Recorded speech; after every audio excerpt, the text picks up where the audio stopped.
Good morning students. आज मैं नीता शर्मा। आज हम कक्षा छठी में हिंदी प्रथम का पाठ 12 किताब वाला ये चैप्टर हम पढ़ेंगे। तो किताब वाला चैप्टर और बच्चे देखिए सभी किताबें पढ़ रहे हैं, तो नाम से ही हमें पता चल रहा है कि चैप्टर में हमें किताबें पढ़ने के लिए और उनसे ज्ञान प्राप्त करने के लिए हमें प्रेरित किया जा रहा है। तो देखिए, ये देखिए चारों तरफ हमें किताबें पढ़ते हुए दिखाया गया है। तो किताबों से हमें क्या होना चाहिए? प्रेम होना चाहिए। किताबों में हमें विभिन्न प्रकार की जानकारियां प्राप्त होती है, तो उसी के ऊपर आधारित ये एक कहानी हमें बताई गई है। तो पढ़ते हैं आज की कहानी हम। कोलंबिया के घने जंगलों में एक आदमी रहता है जिसे किताबों से बहुत प्यार है। अब ये ध्यान से सुनो। आदमी कहाँ रहता है? कोलंबिया के घने जंगलों में रहता है, जिसे किताबों से बहुत प्यार है। उसका नाम है लुइस, यानी लुइस नाम का एक व्यक्ति है जो कोलंबिया के घने जंगलों में रहता है और उसे किताबों से अत्यंत प्रेम है। जैसे ही एक किताब खत्म होती है, वह झट से दूसरी किताब ले आता है। जल्द ही उसका पूरा घर किताबों से भर गया। उसकी पत्नी डायना उस पर बहुत गुस्सा होती थी कि कोलंबिया के घने जंगलों में एक आदमी था जिसका नाम क्या था? लुइस। उसे किताबों से बहुत प्यार था, ठीक है। तो जैसे ही उसकी एक किताब खत्म होती, वह दूसरी किताब ले आता था। उसका जो पूरा घर है वह किताबों से भर गया था। इन सबको देखते हुए उनकी जो पत्नी थी, जिसका नाम क्या था? डायना, वो उस पर बहुत गुस्सा होती थी। हम इतनी किताबों का भला क्या करेंगे? क्या उन्हें भात के संग खाएंगे? भात यानी क्या होता है? चावल। कि हम इतनी किताबों का क्या करेंगे? क्या हम उनको चावल के साथ खाएंगे? यानी क्या हम इनको खाएंगे जो आपने इतनी किताबें इकट्ठी कर रखी है? लुइस देर तक सोचता रहा, फिर उसके दिमाग में एक विचार आया। क्यों न इन किताबों को पहाड़ियों के उस पार उन लोगों तक ले जाऊं जिनके पास किताबें नहीं हैं। अब लुइस के दिमाग में एक विचार आता है। क्या विचार आता है लुइस के दिमाग में? कि क्यों न मैं इन किताबों को पहाड़ी के उस पार ले जाऊं जहां के लोगों के पास किताबें नहीं हो।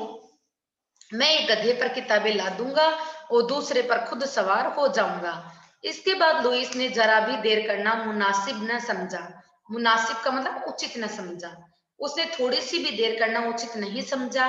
उसने 2 हट्टे कट्टे गधे खरीदे। हट्टे कट्टे ने तंदुरुस्त। उनको नाम दिया एल्फा और बीटा। एल्फा और बीटा नाम दिया गया किसको? उन दोनों गधों को, जिनके ऊपर की वो किताबें, एक पर खुद जा रहा था और एक पर किताबें लेके जा रहा था। नेक्स्ट देखिए आगे क्या होता है। उनकी पीठ पर किताबें रखने के लिए क्रैट बनाई और उस पर एक तख्ती लगाई, गधे पर किताब घर। अब उसने क्या किया? एक गधा, जो उसने 2 गधे खरीदे, एक पर खुद बैठ गया और एक गधे की पीठ के ऊपर एक क्रैट लगाई और उस क्रैट के ऊपर एक तख्ती लगाकर उसमें लिख दिया कि गधे पर किताब घर। ये देखिए, ये गधे के ऊपर किताबें उसने लदी हुई है। आगे देखिए, शब्द पिटारा हम देख लेते हैं। मुनासिब यानी उचित, हट्टे कट्टे यानी तंदुरुस्त, बियाबान यानी वीरान जहां कोई ना हो। अब हर हफ्ते लुइस, एल्फा और बीटा दूर दराज पहाड़ियों पर स्थित बियाबान, बियाबान गांव यानी जहां, ऐसे गांव जहां पर कोई भी नहीं रहता हो, तो ऐसे गांवों का उन्होंने दौरा लगाना शुरू कर दिया। एक दफा वे इल टोरमेंटो गांव नाम के गांव में गए। कौन से गांव में गए? इल टोरमेंटो, इस गांव में वे लोग गए। जब सूरज बहुत तपता, तब लुइस और दोनों गधे किसी नाले के पास बैठे सुस्ताने लगते। तो वो तीनों मिलकर एक बार एक गांव में गए थे। उस गांव का क्या नाम था? उस गांव का नाम था इल टोरमेंटो। उस गांव का क्या नाम था? इल टोरमेंटो। जब सूरज बहुत तपता था, तब लुइस और दोनों गधे वो किसी नाले के पास बैठकर क्या करने लग जाते थे? सुस्ताने लग जाते थे। आगे देखिए कहानी में हम क्या देखते हैं।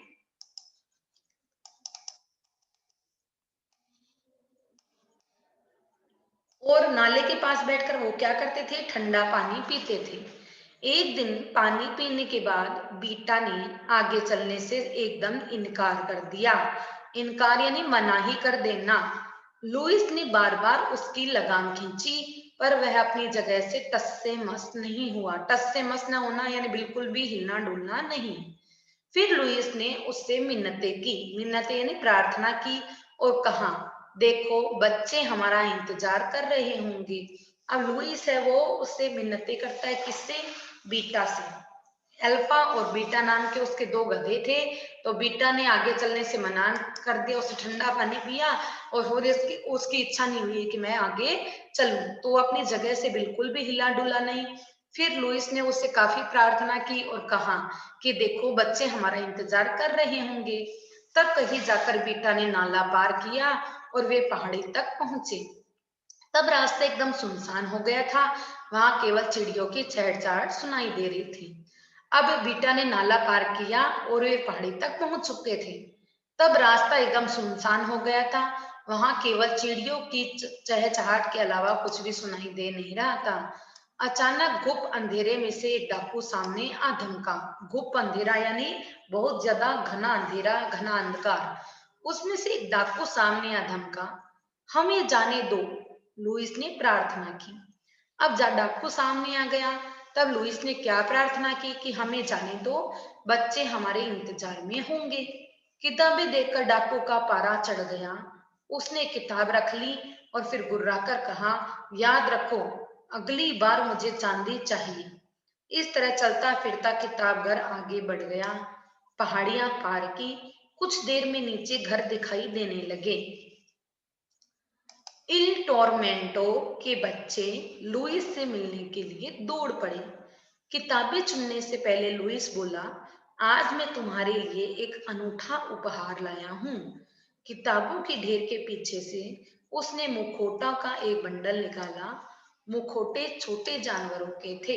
मुखौटे यानी अपन जो मास्क लगाते हैं ना, मास्क को क्या बताया गया है यहाँ, मुखौटे, है ना। तो अलग अलग जानवरों के वो मुखौटे लेके आया छोटे छोटे बच्चों के लिए। तुम अपने अपने मुखौटे पहनो, फिर मैं तुम्हें जानवरों की एक कहानी सुनाऊंगा।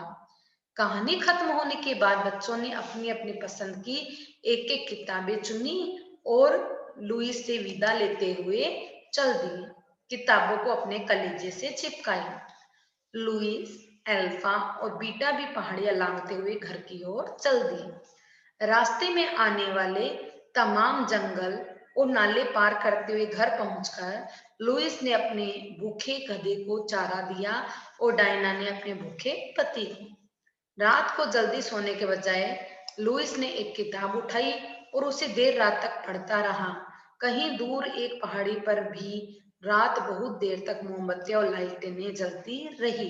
ये दूर पहाड़ी पर मोमबत्तियां और लालटेनें क्यों जल रही थी, ये देखो मैंने आपने जब चैप्टर स्टार्ट हुआ तब चित्र में देखा था ना, क्योंकि वो बच्चे वो कहानियां पढ़ रहे थे। शब्द भंडारा या शब्द पिटारा देखे। इनकार यानी मना करना, मिन्नत यानी प्रार्थना करना, और घुप अंधेरा का मतलब क्या होता है, घना अंधकार होना। घुप अंधेरा का मतलब क्या होता है, घना अंधकार जिसमें हमें कुछ भी दिखाई न दे। तो इस प्रकार ये हमारा चैप्टर है वो यहीं पर एंड होता है। एक छोटी सी स्मॉल स्टोरी थी। इसके माध्यम से हमें क्या बताया गया है कि हमें हमेशा किताबों से प्रेम करना चाहिए। और ऐसा नहीं कि किताबें हमने अपने पास रखी हुई है तो ऐसा नहीं कि हम अपने किताबें भर के अपने अलमारियों में ठूंस के रखें, ऐसा नहीं। अगर हमें किताबों से प्रेम है तो हमें चाहिए कि हमें दूसरों को भी किताबें देनी चाहिए ताकि वो भी इस ज्ञान का लाभ उठा सके, है ना। जैसे कि इसने की थी लुईस ने, इसने किताबें बच्चों को दी, बच्चों ने भी बहुत अच्छे और प्यार से उस किताबों को पढ़ा। तो इस प्रकार किताबें हैं, उनका ज्ञान है वो चारों तरफ विस्तृत हुआ, न कि एक जगह बंद पड़ा रहा। अच्छी बात है ना है। तो अब आगे हम इसकी